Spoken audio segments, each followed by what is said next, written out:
Hey, bonjour à toutes et à tous et bienvenue dans ce nouvel épisode des petites anecdotes du jeu vidéo. Alors aujourd'hui, un épisode pour vous parler de consoles inconnues et plus spécifiquement de consoles de salon. Et oui, quand on parle de consoles de salon, on pense directement à PlayStation, Xbox, Nintendo Switch ou même les Wii et Wii U. Et pourtant, il existe tout un tas de consoles de salon qui sont méconnues par le grand public et aux fonctionnalités relativement innovantes. D'ailleurs, n'hésitez pas à me dire si vous souhaitez découvrir d'autres consoles inconnues dans un nouvel épisode de ce genre. J'en ai quelques autres en stock, donc je pourrais facilement refaire un épisode parlant de consoles qui ne sont pas grand public. Bref, découvrez donc dès maintenant 6 consoles de salon inconnues et commençons par la première.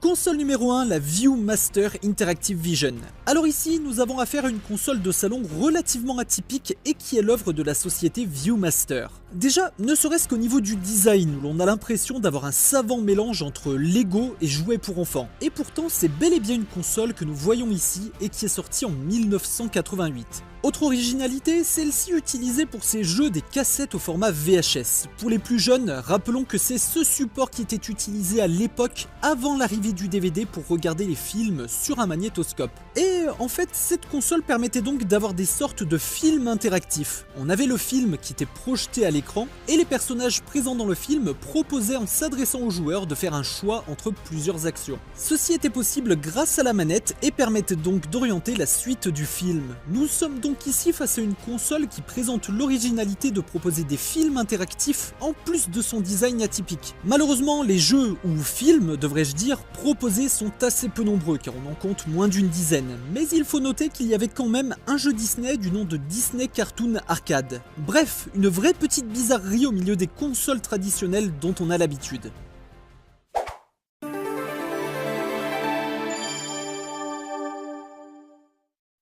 Console numéro 2, la Fairchild Channel F. Alors ici, nous sommes face à une console assez ancienne qui est l'œuvre de la société Fairchild Semiconductor et qui est sortie en 1976. Et oui, ce n'est pas tout récent. Et pourtant, il faut savoir que cette console était pour l'époque révolutionnaire. Celle-ci a apporté deux véritables révolutions qui sont encore à l'heure d'aujourd'hui incontournables dans le monde des jeux vidéo. Déjà, cette console est la toute première à avoir utilisé un système de cartouche à mémoire qui permettait de changer de jeu. Et oui, auparavant les jeux étaient directement stockés dans les consoles de salon sans la possibilité d'en changer. C'est donc ici une vraie petite révolution puisque cette console était la première qui permettait de changer de jeu via un système de cartouche avec les jeux stockés directement dans la mémoire de chacune d'elles. Pour info, on comptait pas moins de 21 cartouches différentes pour cette console, et c'était vraiment révolutionnaire et visionnaire, puisque ce système de cartouches est encore utilisé par la Switch et les PS4 et Xbox, qui elles utilisent par contre un format CD. Mais c'est bel et bien la Fairchild Channel F qui a apporté la possibilité de changer de jeu avec des cartouches à mémoire. De plus, autre point sur lequel cette console était révolutionnaire, c'est qu'elle est également la toute première à disposer d'un microprocesseur. Petite anecdote par rapport à ça, le processeur Fairchild F8 a été créé par Robert Noyce. Et si ce nom ne vous dit rien, eh bien sachez que celui-ci n'est autre que l'un des fondateurs de la société Intel, qui l'a créé juste après avoir quitté Fairchild. Autre petit point important concernant cette console, ses manettes qui étaient totalement différentes de ce que l'on pouvait retrouver à l'époque, et le fait qu'elle était l'une des premières à proposer des jeux en couleur. Bref, une console qui était donc vraiment révolutionnaire et qui s'est vendue à 250 000 unités avant de voir une Fairchild Channel numéro 2 débarquer sur le marché.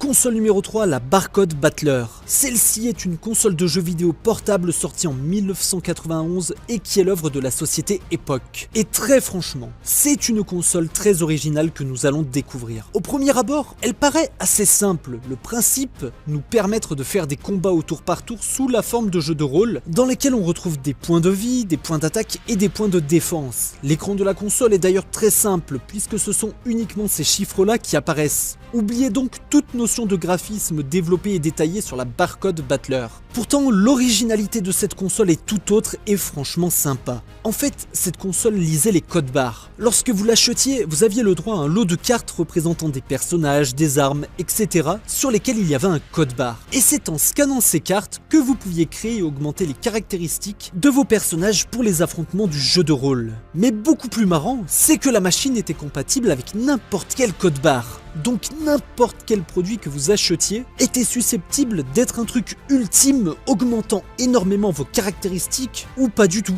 Genre, une boîte de rouleaux de papier toilette pouvait être, grâce à son code barre, un truc te permettant d'avoir des stats de malade.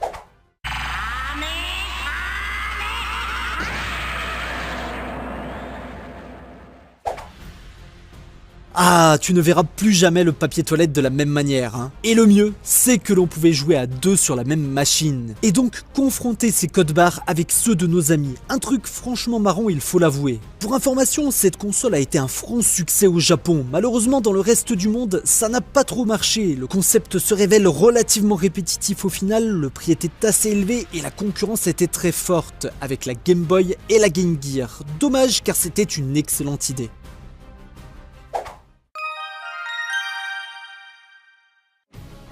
Console numéro 4, la VTech Socrates. Donc la VTech Socrates est, comme son nom l'indique, une console de jeu créée par la société VTech. Celle-ci est sortie en 1988 et elle était avant tout destinée à être une console de jeux vidéo éducative. Il faut savoir que son nom, Socrates, est associé à un petit robot qui est l'icône et la mascotte de la console. Mais ce nom-là est également une référence au philosophe Socrate. Si on parle des jeux en lien avec cette console qui sont au format cartouche, il faut avouer que l'on est sur du classique pour une console de jeu qui se veut éducative. On retrouvera par exemple des exercices de maths ou d'orthographe, ainsi que des petits programmes permettant de dessiner ou de faire de la musique. Bref, pas le truc le plus amusant du monde, il faut l'avouer, en termes de jeu pur. Mais par contre, cette console reste intéressante d'un point de vue technologique avec des caractéristiques bien en avance sur son temps. Déjà regardez la manette, tout comme la Playdia évoquée auparavant, celle-ci se veut infrarouge, mais avec un design assez original. En fait, elle a la forme d'un clavier dans lequel on retrouve aux extrémités deux manettes fil. Pour l'époque, c'était franchement pas mal.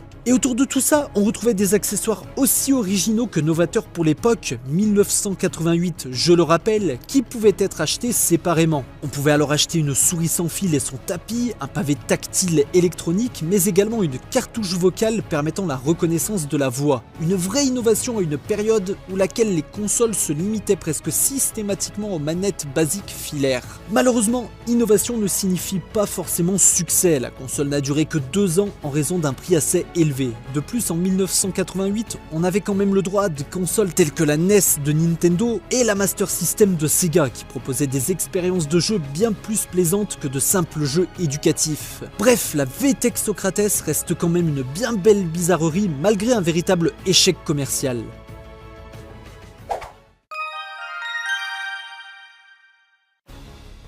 Console numéro 5, la Fujitsu FM Town Smarty. Cette console est sortie en 1991 exclusivement au Japon et est extrêmement intéressante, bien que son aspect, au premier abord, puisse paraître assez classique. Déjà, ce qu'il faut savoir, c'est que ces petits vénards de japonais ont eu le droit en 1989 à une gamme d'ordinateurs, les FM Towns, lancés par Fujitsu, qui étaient vraiment innovants. Ceux-ci alliaient la puissance, plus un lecteur de CD-ROM, plus des possibilités très nombreuses, telles que la possibilité de jouer, de visualiser des vidéos, des photos, de la musique, etc. Un truc hyper sympa pour l'époque, avec, et c'est ce point qui nous intéresse, une orientation jeu vidéo bien marquée, dans laquelle on retrouvait une qualité bien supérieur à ce qu'il se faisait à l'époque. C'est ainsi que Fujitsu décida de décliner son ordinateur en une console de jeu et que la FM Town Smarty est sortie en 1989. Preuve de la puissance de celle-ci, c'est que c'est la toute première console 32 bits à avoir vu le jour et elle disposait d'un lecteur de disquette et surtout d'un lecteur CD qui lui permettait d'être compatible avec les jeux sortis sur l'ordinateur FM Towns. Alors,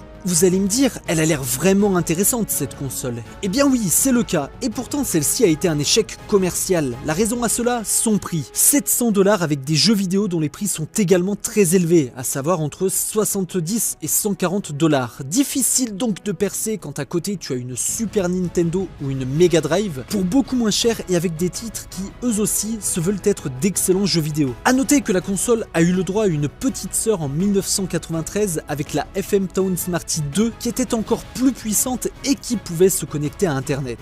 Là aussi c'est quand même très innovant pour l'époque et cette version a mieux marché d'un point de vue commercial même si on était loin des cas d'or. Ah oui, et anecdote un peu coquine concernant la FM Town Smarty, la console a eu le droit à beaucoup de jeux pour...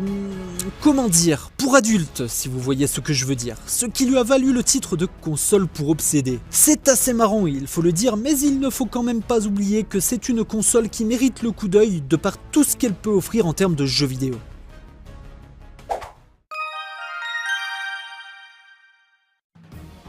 Console numéro 6, la Fuse Tomahawk F1. Nous voici en présence d'une console copieuse avec cette Tomahawk F1 sortie en 2016. Et oui, tout comme la houille présentée tout à l'heure, nous avons encore une fois une console dont la manette ressemble très fortement à s'y méprendre, à celle de la Xbox One, et dont le boîtier de la console ressemble quant à lui à celui de la PS4. Pour ce qui est de l'intérieur de la machine, là pour le coup, on s'éloigne des PS4 et Xbox One. La Tomahawk F1 tourne sous Android et dispose de 4 Go de RAM et d'une mémoire de 32 Go. Son prix se situe aux alentours des 140 $ et il existe tout de même une version Elite plus coûteuse aux alentours des 230 $, mais avec plus d'espace disque et un support de recharge sans fil pour les manettes. Et la société Fuse, eh bien, elle voit loin pour sa console. Déjà, elle a annoncé un casque de réalité virtuelle pour sa machine. C'est assez intéressant quand on sait que cette technologie est en passe de s'implanter de plus en plus sur le marché des jeux vidéo. Mais encore plus fort, ce sont les objectifs de la société Fuse pour la Tomahawk F1, concurrencer la PS4 et la Xbox One sur le marché chinois. Car oui, vous l'avez compris, cette autre copie de console de jeu est une nouvelle fois l'œuvre d'une société chinoise. Ah, les petits filous. Mais attention, cette console n'est pas à prendre à la légère. Son prix, plus bas que celui des PS4 et Xbox One, est un véritable argument sur le marché chinois, et la société chinoise Fuse connaît très bien le marché, ce qui en fait un véritable concurrent aux consoles de Sony et Microsoft. Toutefois, on peut quand même également retenir le gros manque d'inspiration du design qui en fait une console copie. Voilà donc pour ces 6 consoles inconnues. C'est très important les amis, n'oubliez pas le pouce en l'air et de vous abonner à la chaîne pour me soutenir. Dites-moi en commentaire si vous êtes intéressé par un nouvel épisode des consoles inconnues. Et pour ma part, je vous retrouve très bientôt dans un prochain épisode. Merci d'avoir regardé la vidéo, abonne-toi et mets un like.